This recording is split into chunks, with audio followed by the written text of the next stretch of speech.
Absturz des Kameramanns.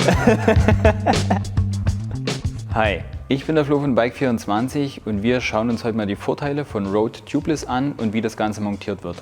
Die drei wesentlichen Vorteile von Tubeless sind die erhöhte Pannensicherheit, der geringere Luftdruck, den man damit fahren kann, und damit geht einher, dass man natürlich mehr Komfort auf der Straße hat und auch die Walkeigenschaften, sprich der Grip, besser ist.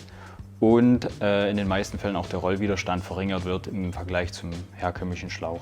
Zur Veranschaulichung habe ich euch eine kleine Auswahl an Tubeless-Utensilien mitgebracht, von verschiedenen Dichtflüssigkeiten über Einfüllwerkzeuge, spezielle Tubeless-Ventile, Pumpen, mit denen man höheren Druck erzeugen kann, um die Reifen auch richtig aufzuziehen, Felgenbänder, um die Felge richtig abzudichten, und natürlich auch spezielle Reifen, die für Tubeless zugelassen sind, denn die braucht ihr definitiv.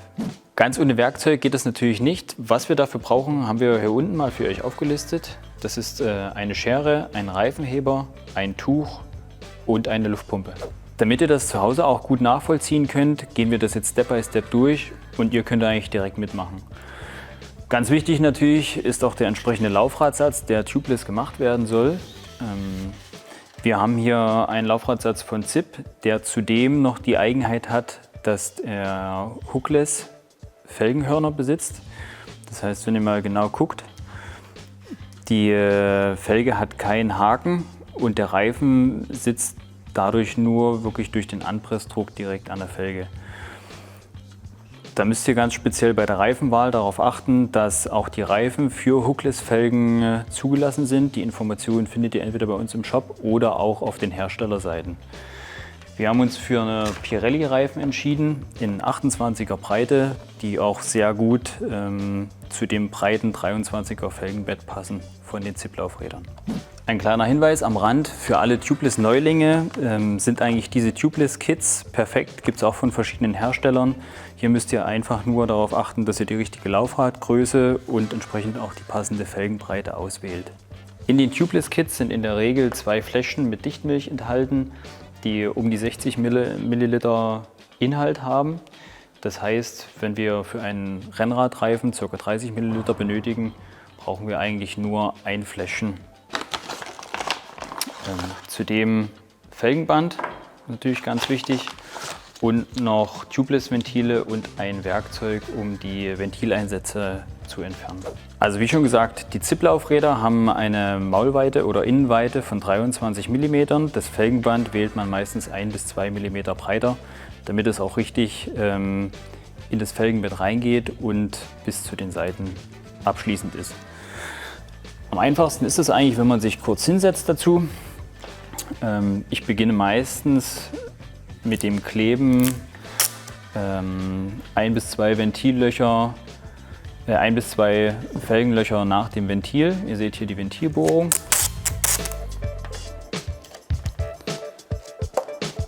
Das muss ein bisschen überlappen. Und wichtig ist, dass ihr das schön befestigt mit dem Daumen und dann einfach ziemlich straff ringsrum geht einmal. Immer wieder spannen, nachfassen und schön mittig kleben.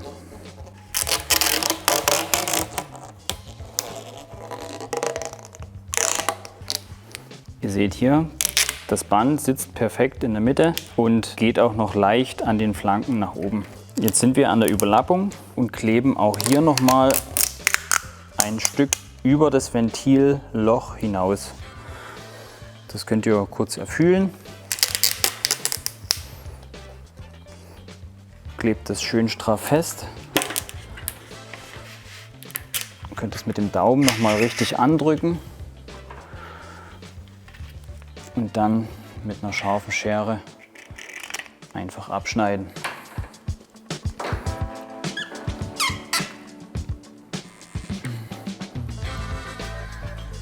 Ganz wichtig, dass das Ende auch gut klebt, dass da keine Milch dann dahinter läuft. Jetzt könnt ihr theoretisch einfach nochmal fest mit dem Lappen rumgehen und das Band richtig ankleben.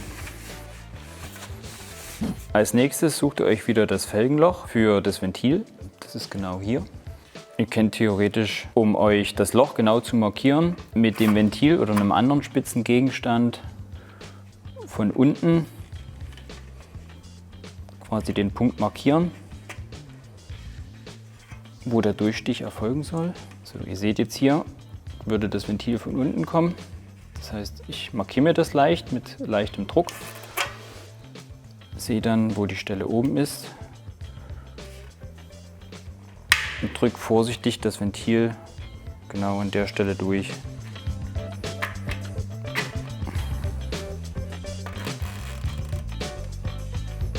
Damit hat man ein sauberes Loch, was nicht zu groß ist und eigentlich sehr schön mit dem Dichtgummi hier oben abschließt. Ganz wichtig bei den Tubeless-Ventilen ist natürlich auch die Mutter. Manche Muttern bestehen aus 2 Teilen, haben noch so eine kleine Dichtung mit eingesetzt, damit man sich die Felge nicht zerkratzt. Das Ganze wird dann auf das Ventil geschraubt. Und ihr könnt dann von oben noch mal ein bisschen Druck geben, um die Mutter auch wirklich festzuziehen, sodass das Ventil auch schön dicht abschließt. Was ich nicht empfehlen würde, ist die Ventilmutter separat noch mal mit einer Zange festzuziehen. Denn falls es mal passiert und ihr doch einen Schlauch reinziehen müsst, weil der Schlitz zu groß ist oder die Panne durch die Dichtmilch einfach irreparabel, müsst ihr das Tubeless-Ventil natürlich auch irgendwo von unterwegs wieder locker kriegen. Deswegen immer handfest, so fest wie es geht, aber nicht mit einer Zange. Als nächsten Step schnappt ihr euch den Reifen. Hier ist natürlich ganz wichtig, vor allem bei den Rennradreifen, dass die eine Tubeless Ready Kennzeichnung haben. Das seht ihr an den Abkürzungen, wie zum Beispiel hier bei dem Pirelli-Reifen mit dem TLR, bedeutet Tubeless Ready. Schwalbe benutzt TLE als Tubeless Ease. Dann gibt es noch andere Hersteller, bei denen steht nur TR für Tubeless Ready. Wir haben hier einen ziemlich leichten und hochwertigen Reifen. Wenn ihr den Reifen aufzieht, dann achtet auch darauf, dass die Laufrichtung stimmt. Auf dem Reifen findet ihr in der Regel die Bezeichnung Rotation und einen kleinen Pfeil. Das gibt vor, in welche Richtung sich das Rad mit dem Reifen drehen sollte. Ganz stimmig sieht es meistens aus, wenn man die Beschriftung des Reifens am Ventil ausmittelt bzw. an der Schrift, die auf den Felgen ist. Und ich fange in der Regel damit an, das Laufrad in den Reifen reinzustellen, gegenüber vom Ventilloch, weil dort natürlich das Felgenbett nicht irgendwie durch das Ventil unterbrochen wird und der Reifen schön tief drin sitzen kann und dementsprechend einfacher drauf geht. Gerade neue Reifen können relativ straff drauf gehen, aber meistens geht das sogar ohne Reifenheber. Den Reifen noch mal ein bisschen ausmitteln, tief reinsetzen und jetzt könnt ihr direkt starten und auch wieder gegenüberliegend von der Ventilseite die andere Seite auf die Felge aufziehen. Ich ziehe den Reifen erstmal ganz auf und zeige euch die Variante, bei der man die Dichtmilch durchs Ventil einfüllt. Deshalb können wir den Reifen direkt komplett aufziehen. Als nächstes schrauben wir den Ventileinsatz raus. Dazu gibt es so ein kleines Tool mit dabei. Die eine Seite ist für Autoventil, die andere Seite ist für das Klaverant oder französische Ventil. Das stecken wir auf.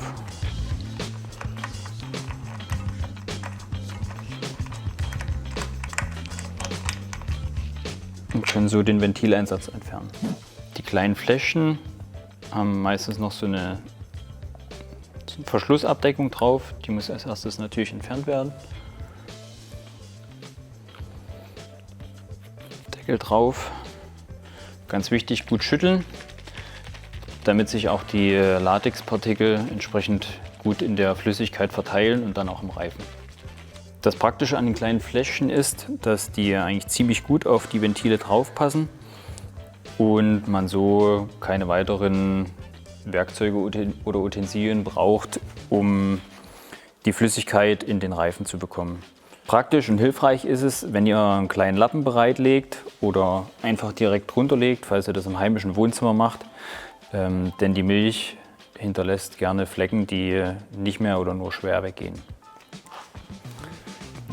Dann setzt ihr das am besten an.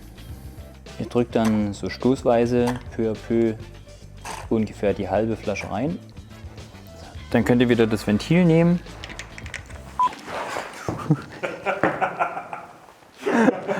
Absturz des Kameramanns. Dann nehmt ihr wieder den Ventileinsatz, schraubt den rein, nehmt das Tool und schraubt den Ventileinsatz richtig fest. Luft auf den Reifen kriegt ihr auf verschiedene Art und Weise. Wenn ihr unterwegs seid, ist wahrscheinlich die CO2-Kartusche das Praktischste. Im heimischen Gebrauch gibt es zum Beispiel sowas wie den Schwalbe Tire Booster. Den könnt ihr mit der Standluftpumpe, mit der herkömmlichen zu Hause aufpumpen. Habt entsprechend einen höheren Luftdruck und einen höheren Luftfluss. Dadurch ploppt dann am Ende der Reifen besser in die Felge.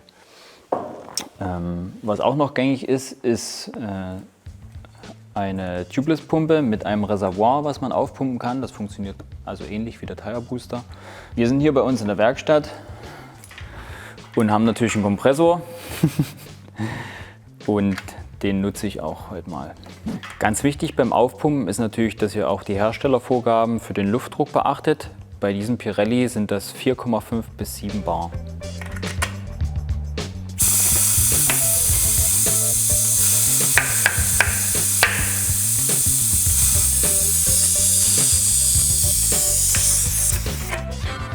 Ein gutes Zeichen und ganz typisch ist das Knallen, was ihr gerade gehört habt. Das zeigt euch quasi auf akustische Art und Weise, dass der Reifen richtig an die Flanke gesprungen ist. Zum Test könnt ihr nochmal das Laufrad hernehmen und drehen und schauen, ob der Reifen auch wirklich geradeaus läuft oder ob er vielleicht noch irgendwo eine Unwucht hat. Dann müsst ihr da nochmal nachjustieren. Eine weitere Möglichkeit, um zu prüfen, ob der Reifen gut sitzt, ist die kleine Reifenkante. Die hat man eigentlich an jedem Reifen. Wenn die schön gleichmäßig und parallel zum Felgenhorn ist, dann sitzt der Reifen perfekt. Das ist hier der Fall und wir können noch mehr Druck drauf geben. Speziell zum Milcheinfüllen gäbe es noch eine andere Variante. Nicht durchs Ventil, sondern direkt in den Reifen und das zeige ich euch jetzt am Hinterrad. Also ich habe jetzt hier das Laufrad schon vorbereitet, Felgenband ist eingeklebt, das Ventil ist drin, der Reifen ist schon zur Hälfte draufgezogen. Wenn der Reifen doch ziemlich schwer drauf geht, gibt es so Aufziehhilfen. Das ist nochmal so eine Art Seifenflüssigkeit oder sowas. Damit könnt ihr theoretisch die Felgenflanke einschmieren. Zack. Ihr seht es, dass es auch so ein bisschen glänzig wird, ein bisschen seifig ist. Einfach einmal ringsrum und dann geht der Reifen wesentlich einfacher aufzuziehen. Ich lasse jetzt aber in dem Fall eine Lücke, weil ich genau hier die Milch direkt in den Reifen einfülle. Ich habe hier noch den Rest von dem Fläschchen vom Vorderrad, das nehme ich einfach und gebe das direkt in den Reifen ein. Ein kleiner Trick, damit euch die ganze Milch nicht rausläuft. Einfach vorsichtig das Rad drehen, sodass die Öffnung oben ist. Jetzt ist die Milch hier unten im geschlossenen Bereich und ihr seid sicher. Dann den Reifen aufziehen. Wenn es schwierig geht, dann ruhig den Reifenheber zur Hilfe nehmen. Vorsichtig drunter schieben.